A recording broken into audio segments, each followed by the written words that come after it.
Good morning students, class 10। आज geography का जो न्यू टॉपिक आपके साथ है वह नॉन फूड क्रॉप। अभी तक मैंने आपको पढ़ाया था फूड क्रॉप्स। उस फूड क्रॉप से जो डिफरेंट क्रॉप थे उसमें sugar cane, oil seed, coffee, ये सभी। अब इसके आगे आपका है नॉन फूड क्रॉप। उसमें आता है रबर, कॉटन एंड जूट। ये सभी खाने वाले क्रॉप्स नहीं है, बट इसके यूज ह्यूमन बीइंग के लाइफ में बड़े पैमाने पर होता है। तो पहला है रबर। रबर एक इक्वेटोरियल क्रॉप है। इक्वेटोरियल क्रॉप से मतलब है ये इक्वेटर हो गया, इसके नजदीक और इसके नजदीक ये जो पार्ट आपका है इक्वेटर के क्लोज जितने भी लैंड फॉर्म है उसके आसपास जो प्रोडक्शन होता है उसमें रबर का ही प्रोडक्शन होता है, तो उसे कहा जाता है इक्वेटोरियल क्रॉप कहा जाता है। इसके लिए क्लाइमेटिक कंडीशन जो आपका है मॉइस्ट एंड ह्यूमिड क्लाइमेट होना चाहिए और टेम्परेचर 25 डिग्री सेंटीग्रेड और रैनफॉल 200 cm। क्या होना है इसके लिए? इसके लिए मॉइस्ट एंड ह्यूमिड क्लाइमेट चाहिए। इसके लिए टेम्परेचर चाहिए 25 डिग्री सेंटीग्रेड और रैनफॉल भी चाहिए 200 सेंटीमीटर रैनफॉल चाहिए। जो प्रोड्यूसिंग एरियाज हैं रबर के, जो प्रोड्यूसिंग एरियाज आपको इंडिया में स्पेशली बता दूं मैं, पहले तो रबर का यूज रॉ मटेरियल के रूप में होता है इंडस्ट्रीज में, और mainly the rubber is grown in India, Kerala, Tamil Nadu, Karnataka and Andaman Nicobar island. कहाँ होता है आप देखिए मैप में, तो केरला, कर्नाटका और तमिलनाडु जो very close to the equator है, इस एरिया में आपको मैक्सिमम रबर का प्रोडक्शन होता है। कहाँ होता है? केरला, तमिलनाडु एंड कर्नाटका जो है। उसके बाद अंडमान निकोबार आइलैंड, अंडमान निकोबार आइलैंड जो इस एरिया में अंडमान निकोबार आइलैंड है इंडिया से, तो यहाँ पे रबर का प्रोडक्शन होता है। जो सेकंड क्रॉप आपका नॉन फूड क्रॉप में है वह कॉटन। ये टेक्सटाइल इंडस्ट्री के लिए रॉ मटेरियल का काम करता है और ऐसा कहा जाता है cotton the original home India है। कॉटन का जो ओरिजिनल होम है वो इंडिया है। इंडिया में इसकी फर्स्ट टाइम प्रोडक्शन हुआ और ये फिर इसके बाद वर्ल्ड वाइड डिफरेंट ट्रेवलर्स के थ्रू वर्ल्ड के डिफरेंट कंट्रीज में पहुंचा। इंडिया इस मामले में प्रोडक्शन के मामले में थर्ड पोजीशन पे है वर्ल्ड में। इंडिया का पोजीशन थर्ड है वर्ल्ड में कॉटन के प्रोडक्शन में। इसका प्रोडक्शन ब्लैक सॉइल में होता है। किस सॉइल में? ब्लैक सॉइल में कॉटन का प्रोडक्शन होता है। इसके लिए टेम्परेचर हाई चाहिए एंड द लाइट रैनफॉल। देखिए यहाँ पे हैवी रैनफॉल है रबर के लिए और इसके लिए यहाँ पे लाइट रैनफॉल चाहिए। और सबसे बड़ी बात है 210 days Frost free, 210 Frost free days चाहिए। लगभग 210 दिन फ्रॉस्ट फ्री, धुंध और कोहा लगा हुआ दिन नहीं चाहिए कॉटन के प्रोडक्शन के लिए। तो ये कॉटन के लिए क्लाइमेटिक कंडीशन है। आपको मैं बता दूं कॉटन के प्रोडक्शन एरिया जो है मोस्टली ये ब्लैक सॉइल में होते हैं। इसे कॉटन ग्रोन एरिया जो हमारे देश में है उसमें डेक्कन प्लेट्यू, आप देखिए डेक्कन प्लेट्यू जो है आपको, ये जो अगर देखते हैं मैप, तो ये जो एरिया है ये आपका डेक्कन प्लेट्यू है। यहाँ पे ब्लैक सॉइल की क्वांटिटी अधिक होती है। उसमें आप देख लेंगे गुजरात, महाराष्ट्र, मध्य प्रदेश, कर्नाटका, आंध्र प्रदेश, तमिलनाडु, पंजाब, ये भी है इसमें आते हैं। इसके लिए चाहिए हाई टेम्परेचर चाहिए इसके लिए कॉटन के लिए, और लाइट रैनफॉल चाहिए। ऑलमोस्ट इसके मैच्योरेशन में कॉटन प्लांट जो मैच्योर होते हैं उसके लिए 6 to 8 मंथ समय लगता है। 6 महीने से 8 महीने तक समय लगता है और ये खरीफ क्रॉप होते हैं। कौन सी क्रॉप होते हैं? खरीफ क्रॉप होते हैं। अब जो नेक्स्ट आपका है जूट।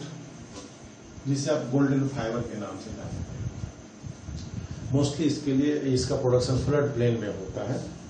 जूट का प्रोडक्शन फ्लड प्लेन होता है। इसके लिए भी हाई टेम्परेचर चाहिए जूट के प्रोडक्शन के लिए, और इसका प्रोडक्शन वेस्ट बंगाल, आसाम, बिहार, उड़ीसा और मेघालय में होता है। ये सभी फ्लड प्लेन्स आते हैं। जूट का जो यूज है उसके लिए आपको रॉक बनाने में, मैट बनाने में, चटाई बनाने में एंड डेकोरेटिंग गुड्स बनाने में इसका यूज किया जाता है। यार्न बनाने में, कारपेट बनाने में इसका यूज किया जाता है।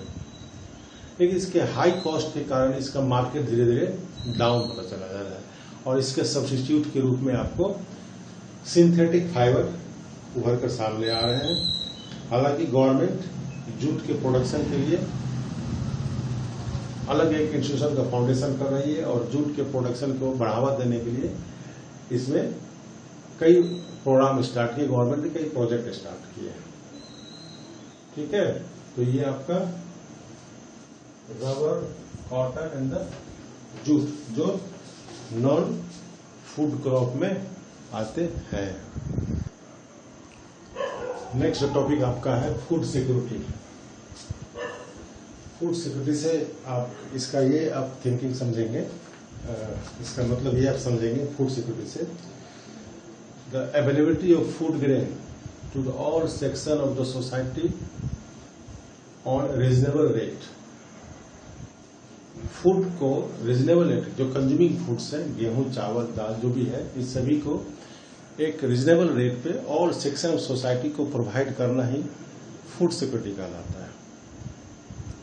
इसके लिए गवर्नमेंट ने national security food security policy बनाई, क्योंकि हम जानते हैं देश के अंदर, हमारे देश के अंदर स्पेशली सभी एरियाज में इक्वली फूड का प्रोडक्शन नहीं होता, ग्रेन का प्रोडक्शन नहीं होता है। और जब इक्वली ग्रेन का प्रोडक्शन नहीं होता है तो इक्वली ग्रेन का डिस्ट्रीब्यूशन भी नहीं हो पाता है, जिसके कारण देश में बहुत सारे ऐसे एरियाज हैं जहां पे फूड का शॉर्टेज हो जाता है, ग्रेन का शॉर्टेज हो जाता है, और तब जाकर एक तरह से वहां पे परेशानी लोगों को पैदा होने लगती है। तो इस सिचुएशन से हैंडल करने के लिए गवर्नमेंट ने नेशनल फूड सिक्योरिटी सिस्टम को डेवलप किया। नेशनल फूड सिक्योरिटी सिस्टम को डेवलप किया। इसमें गवर्नमेंट